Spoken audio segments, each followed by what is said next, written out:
Okay. We are going to learn for the Refuah Shalema of Bob Appleson, Ruvain ben Malka, the Refuah Shalema among the Cholei Israel. Surgery should go well. If it continue to go well, I'm sure it's finishing up hopefully soon, but I know 8 o'clock they were going in. Yeah. But Hashem should give him a Refuah Shalema and should be back in shul ASAP.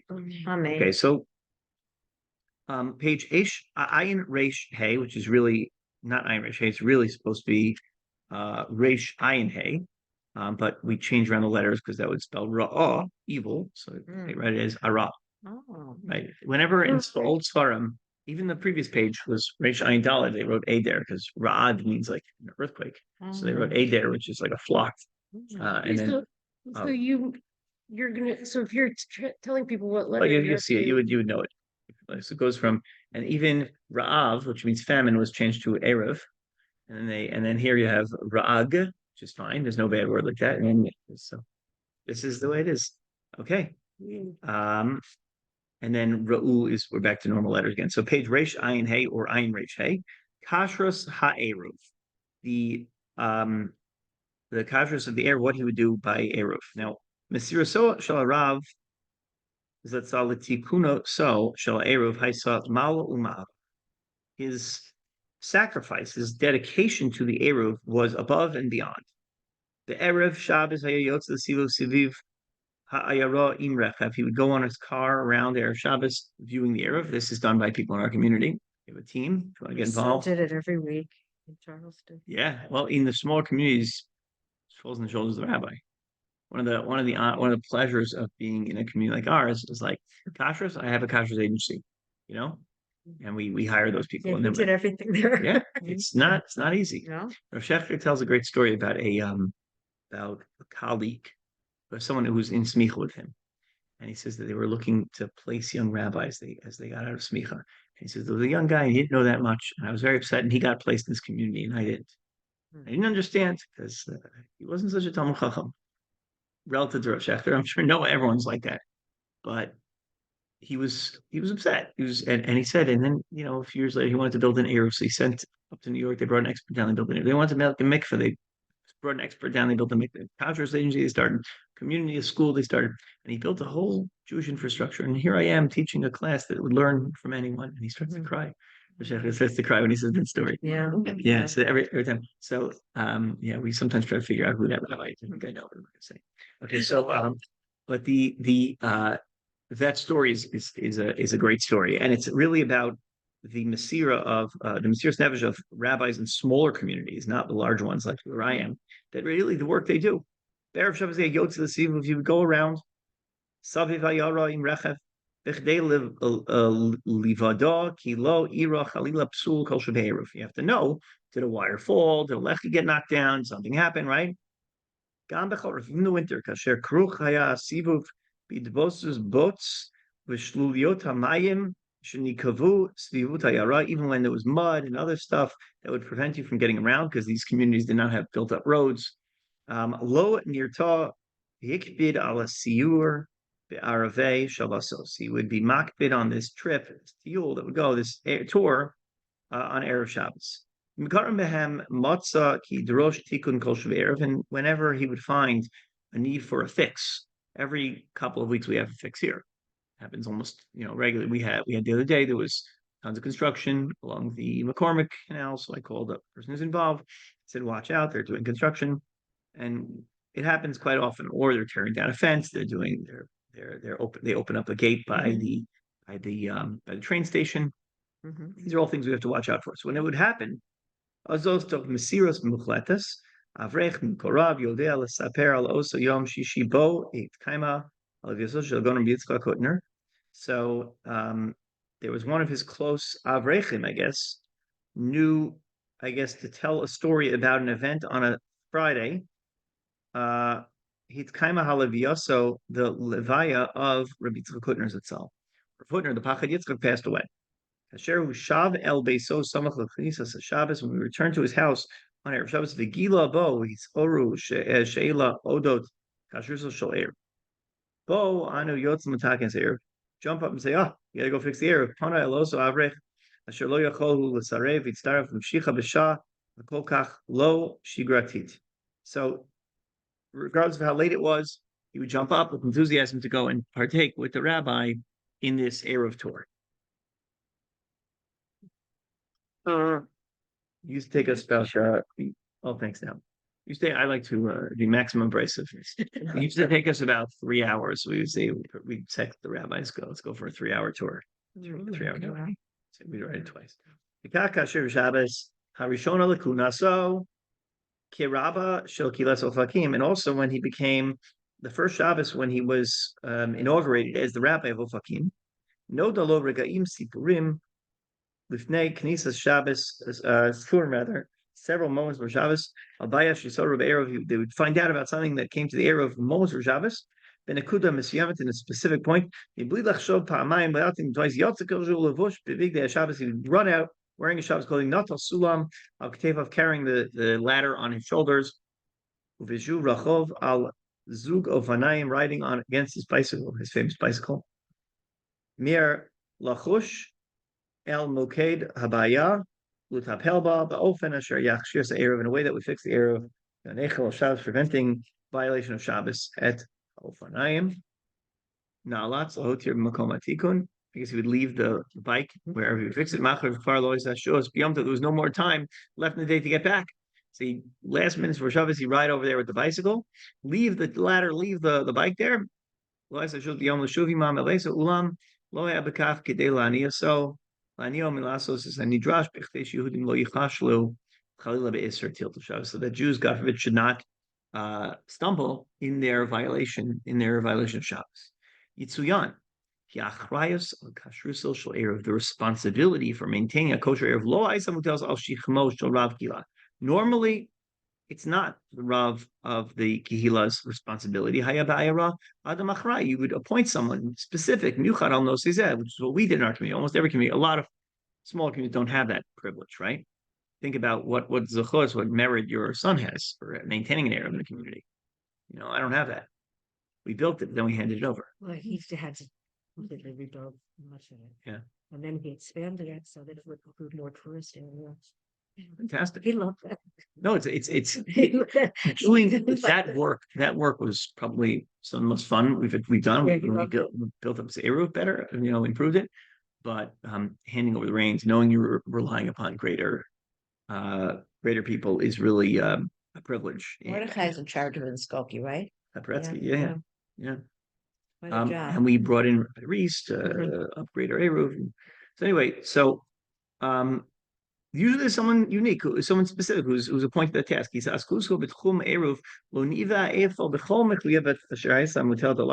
yet regardless of all the things that were on his shoulders, he didn't shirk from this responsibility. All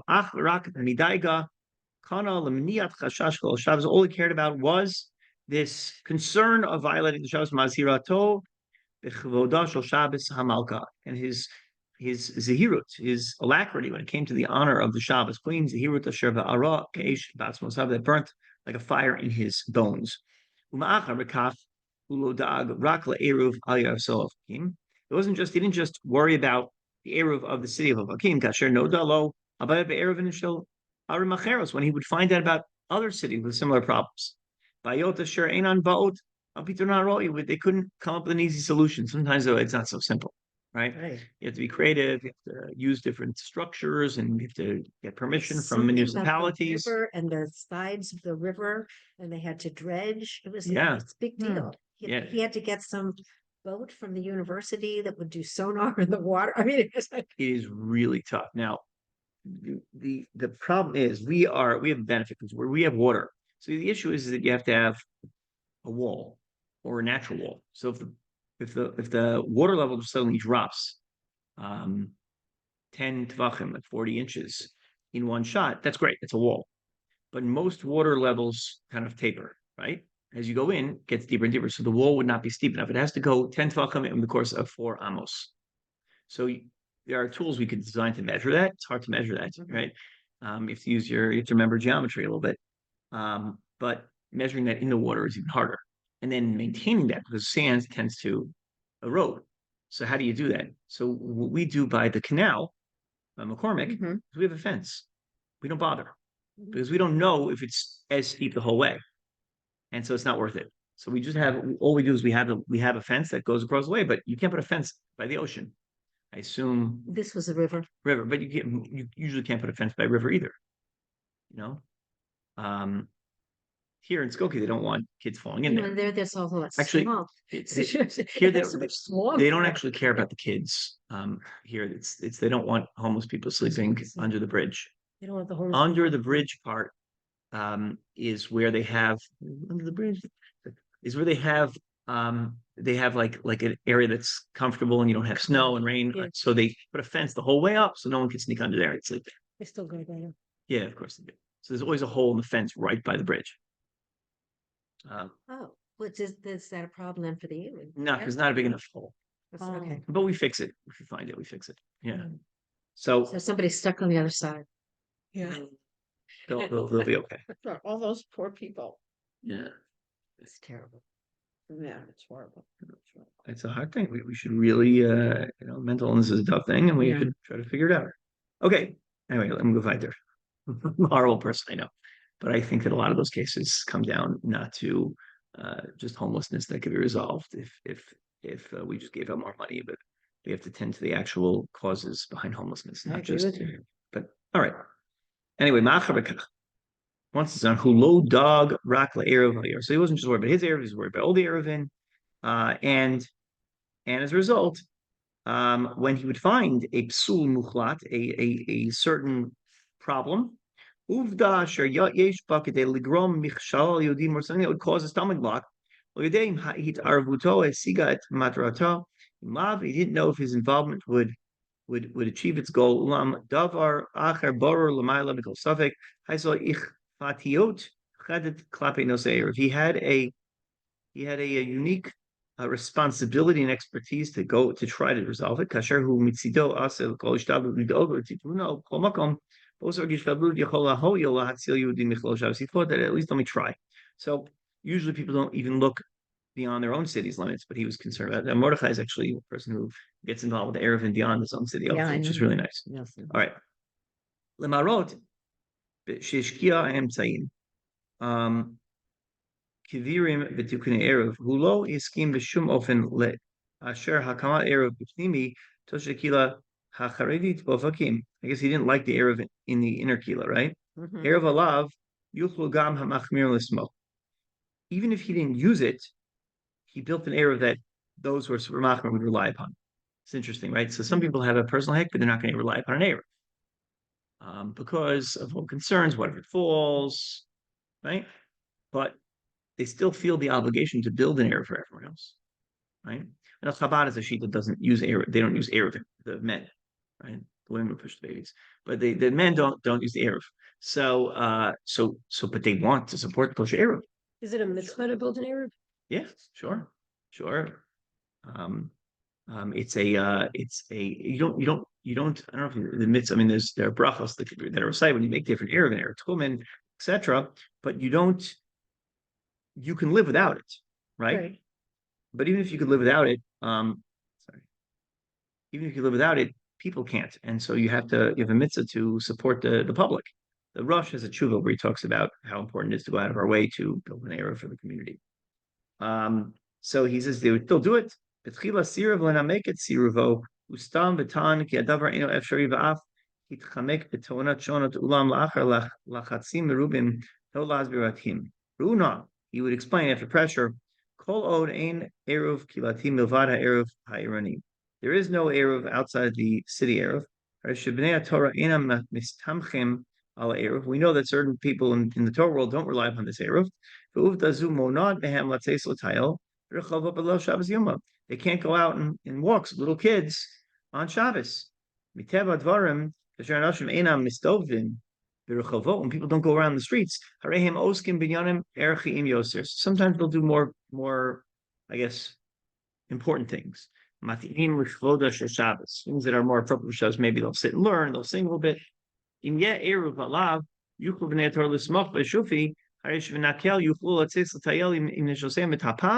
How easy it is for them to walk around with the children and their wives. Shabbos tafoch liyom shel bilui v'shutfus The Shotatus bechutzot rechavot hayara, and then Shabbos will just become another day for a little fuel. It's open vacation and I want to stop this. Eineni me'unien shovakim tiye kamo arim lidolot. I don't want my. I guess he didn't want his city to become like the other cities. Simu mambat shel gadlut mochin yishtabech befanav. Okay, that would be a reason not to build an eruv. Amna mesivot shonot or nesunim shishtanu. In the end, he did put one up for the people who live in the city. In other words, sometimes you have an ideal of where people would be holding, and this is why one of the reasons why they opposed Erevin is people are just going to use it as an excuse to go play ball or to run around. And ideally, we want people to sit in the homes and to participate in Shabbos type of holy activities.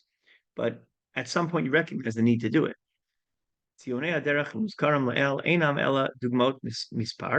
several examples. To get a picture, on the image of who this great giant was in Israel, his alacrity, his care about specific halachic details, his hekped al kutzal shel yud, how careful he was about the top of the yud. It's an expression, right? Dotting every I and crossing every T. Mitoch Athrayas Rabbah, great responsibility that he had. To observe all the limits of Shabbos, width and length. We should be able to rely upon his ways, his light. That we should be to keep Shabbos in that merit. I believe the Rebbe didn't believe in the Eruv because he was afraid people would get used to carrying out Shabbos and they go to an area where there wouldn't be an Eruv. All sorts of reasons why people should, right. But even if Chabad doesn't use it, they support the Eruv initiatives in the community because it helps Jews and they understand halacha is real, right? They believe in the halacha. They don't, as a chumrah, they don't use it themselves, which is fine. And so I think that's what he had his own chumrah. He felt that the Eruv would take away from the spirit of the Torah community. By the way, Ofakim is a mixed community. So understand how many people you're helping out, right? Including the soccer field we spoke about last time in the Eruv. Right. It's not like he supported soccer playing on Shabbos, right? But he didn't want them carrying. So that's it's a special level of love that extend there. Okay, we'll go further. Yeah, question. No, just to say that I think he was right that building a special little Eruv around just the elite homes or those people who qualified or whoever they were was really not right. That if you're going to build it, you do it for everyone, That's or right. you don't do it. And sometimes you'll see that people will build their own Eruv in their backyards, and usually the reason is because they suspect that the larger Eruv relies upon Shitos opinions that they don't themselves hold by, and that could be the case. But Rutgers Park, you see that a lot. Yeah. It's just part of the thing. With Jews who want to do things on a very high level. I think there is, for me as a rabbi who puts a lot of effort into the Eruv and put a lot of effort and Eruv care into it and fundraise for it, I do take issue with it. I find it offensive, but I understand that if there's an issue, we can address it as the Eruv as a whole. If someone has an issue with a particular Eruv, go and let's correct the larger Eruv. So I think that's thankfully it's that period has come to an end. I think all of the Rabbanim now in Skopje are now on board and involved with the Eruv. It took years to get. When I arrived, it was really like sort of a one person show. So now all of the Rabbanim are involved. They go to meetings, and it's a different. And now everybody feels ownership and pride over it. They have questions. They ask questions. It's good. That was the goal. But yeah, it is hard when you see one person not holding an Eruv. I'm not talking about not holding an Eruv at all. You don't hold an Eruv at all. You don't. But making your own Eruv means you do hold an Eruv, just don't agree with the community's Eruv, which get involved, right? Engage the community. Right. Sometimes you're not allowed to. A question. Now, this is just sort of throwing it out there. But let's say you have a family member who needs artificial transportation, like a wheelchair or whatever, on Shabbos. I mean, it is all right. Well, it is okay if that Eruv is there and you can take the person out. But would people actually build their own Eruv then to make sure that their person could in the backyard. get in the backyard. Well, if you have an Erev around the whole neighborhood, you wouldn't need that, right? I would think, but, Right. but that would be, Yeah, could be that they're concerned about certain opinions that are relied Yeah, upon with the yeah. general Eruv, and they can't insist upon those hekpedot for the whole Eruv, so they do it for themselves. So. Could be. But I think the last few years, we've managed to eliminate those leniencies. They don't exist anymore. Yeah. Mhm. Okay. Kami's down with Yotze, so Milchama public Shabbos B'Chino, the war for the honor of Shabbos. In Kami's Damniot, Yotze Mabakim Shonim Al Kvodo Shel Shabbos.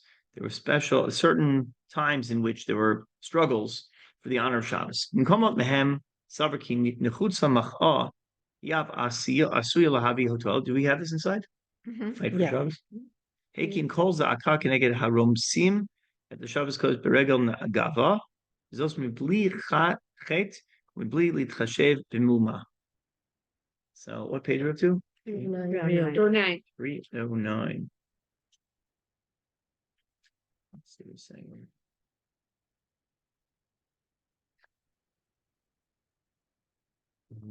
Okay.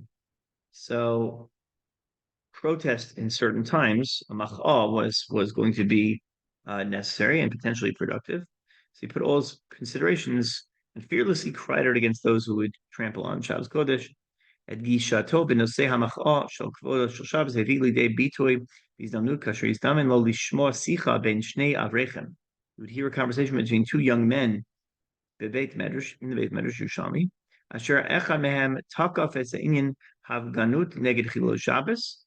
One of them was insisting that they have some sort of demonstration against the violation of Shabbos. You know, people driving on the street, right? Panay lav Rabbeinu Omer. He turned to him and he said, "Re'ena yididi slicha shani mit'arei b'sichas chem mebli lizdamut l'kach." I'm sorry for interrupting the conversation I wasn't invited to be part of. Ulam tanusecha b'giu la'oznai. Your claims reach my ears. Umuchrachani l'tzayin ki ein b'hem afilu shemetz shel tzedek. You're totally wrong, because miftalei dvarecha nikar ki savra tasha Shabbos eina ela mitzvah b'chol mitzvos. It sounds like you think Shabbos is one type of mitzvah among other mitzvahs. Yesh l'don lishkol et hakadiot hanechitziot shemavak shukiyuma de achenu toim.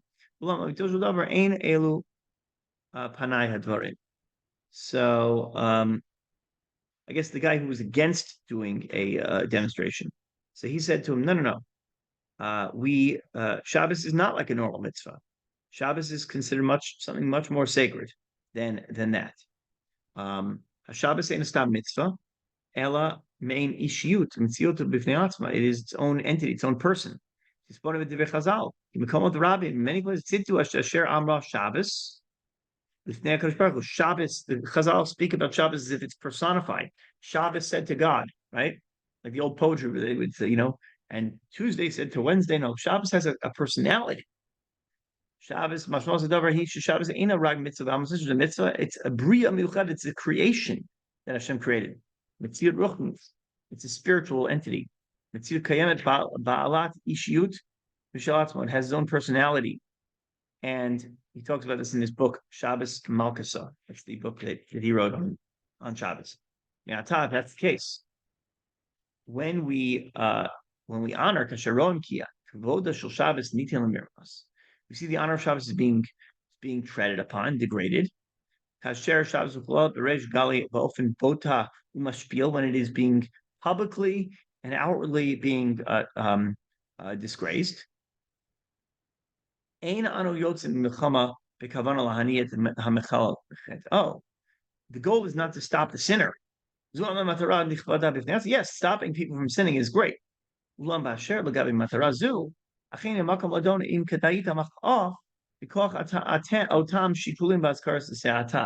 rather, he's saying what? When we go to battle, we go out to war, lakim kol zaka, to raise our voices. The goal is not to stop people from violating Shabbos. They're fighting against Shabbos. We're doing this to support Shabbos. We're not starting the war. Ela rak miatzkim is the Shabbos. We're trying to protect and safeguard Shabbos. V'shivim b'shema melchama sha'ara. Melchama zu hi shel Shabbos. It's the Shabbos war. It's not the person war. Melchama takafim klalim acherim lechalutin. And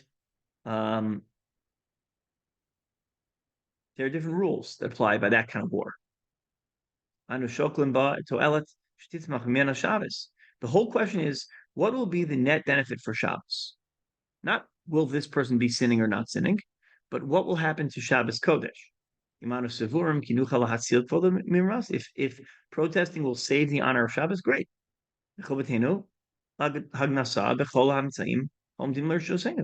Then we have to protect Shabbos in every way we can.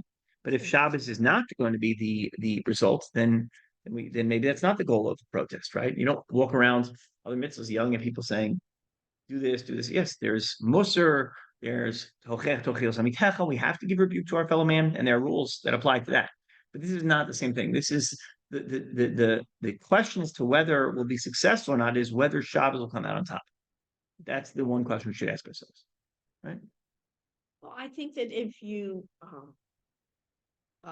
not demean, but shame people into the fact that they're not keeping Shabbos or they're doing X or Y. You may get the opposite result. They're going to go the other way, and the net result for Shabbos will be negative. That's correct. will be very negative. So we have to know, and we don't know. We don't know. There's a way to talk to people also to inspire them, and we have to decide how, when, and whom, who should be involved in that discussion. We're not allowed to sit on our hands and say do nothing. So that's the way it is. There's people who don't care about it, but we're also not allowed to think about the private score, the private victory. It's not about getting this person or showing them. Or one time there was I gave a drasha. It was more of a Musar kind of issue. Someone saying to me after, they said, "Rabbi, you really showed them." And I was thinking in my head, I was talking about you. I don't know. Really, you gave it to them. Right. The question is, who is the who's the target, right? We have to know what our target is. Yeah. Okay. Do one more. Funny. He didn't see it in himself. It's interesting that he's saying here, like, yeah, it's a great byproduct that person is getting help as well, but we're fighting for Shabbos. We're not fighting for you. Yeah. That's interesting. It's not about one victory here, but also think about when someone you love is not acting in a way that you want them to act, right? So we never think about the net, like the real issue. We think about the very prati, detailed thing. Like, why is this person doing this? Why is this child yelling? Why is this person throwing this thing across the room? And we want to stop that particular behavior. We never think about the global issues. We never think about what it means. The Torah has a broader sense also. The Torah says, well, you can chase down a person who accidentally kills your relative, because what's the price to pay by not allowing for that outlet? And of course, we protect them in the end with our mikla. But thinking only about the specific individual is also short-sighted, or the specific incident, short-sighted. So do we then have an answer to whether people are allowed to spit on others, or right? protest about? He's not saying for sure. It's absolutely awesome. Huh? For sure, it's forbidden. There's no question about it. How are you going to That's the answer. persuade someone to do this if you're And that's the reason. Because it's so. You could say it's also because it's rude. Because it's rude and because it's wrong, it's hurtful. That's why it won't be successful. Mm-hmm. In other words, human beings will only receive certain things. So if there's a way to speak to people and say, "Hey, you are so holy. Shabbos is so holy. Look at this." There's a story about a concert, I think in Berkeley. Shlomo Carlebach was giving a concert in the 60s, of the hippies. So everybody was high as a kite, and half the crowd was undressed. And he's about to give a concert. He's like, "This is not like Jimi Hendrix. This is Shlomo Carlebach, because hopefully people are not doing that in that stance." So they said, "Shlomo, you can't go out there. People aren't dressed." And I was, he says, "Don't worry." He goes, he walks out. I got to see, the stories. He closed his eyes and he said, "Listen, my sweetest friends." And he said, "We're all children of kings. We're all b'nei melachim, sons and daughters of kings. We're such a holy people. And holy people, they dress like kings, right?" And I should have told the story last night. It's a good story, right? Yeah. Right. And the story is that little by little, everybody got dressed and they had a concert. Yeah. So, but the point is, there's a way to communicate something, right? Absolutely. Positive reinforcement. And also seeing you are worthy, you're better than this, Right. right? You talk up to people, and with the net goal of who benefits in the end. I try my best. The biggest muster I get is I'm a competitive person. A lot of rabbis are very competitive. I don't know if you know this, and I have a hard time when other competing entities try to do things or copy ideas and they don't give you attribution. I used to have a hard time with it. I used to care more. And a Rebbe of mine once said, "Well, Shanan, what's the does Torah win? Does Torah lose if they do what they're doing?" And that's the question you should ask Yes, yourself. good. I like that. And I said Torah loses because they're bad people, and I should sue them. Right now, okay.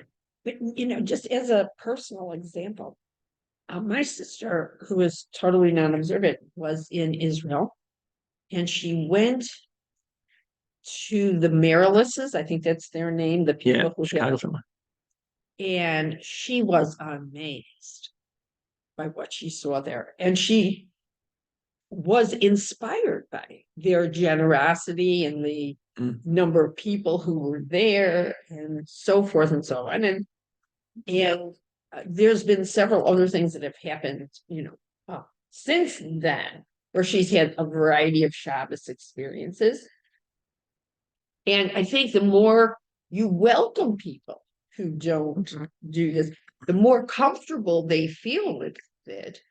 And my sister just bought a new home in Greenville, and Stu bought her a mezuzah to put on her house, and she didn't know what to do with it. And the Chabad rabbi lives 3 houses away from her, so he came and he hung it and did the. And for her, this was like the biggest step for her. But you don't get it if you rebuke people for not doing.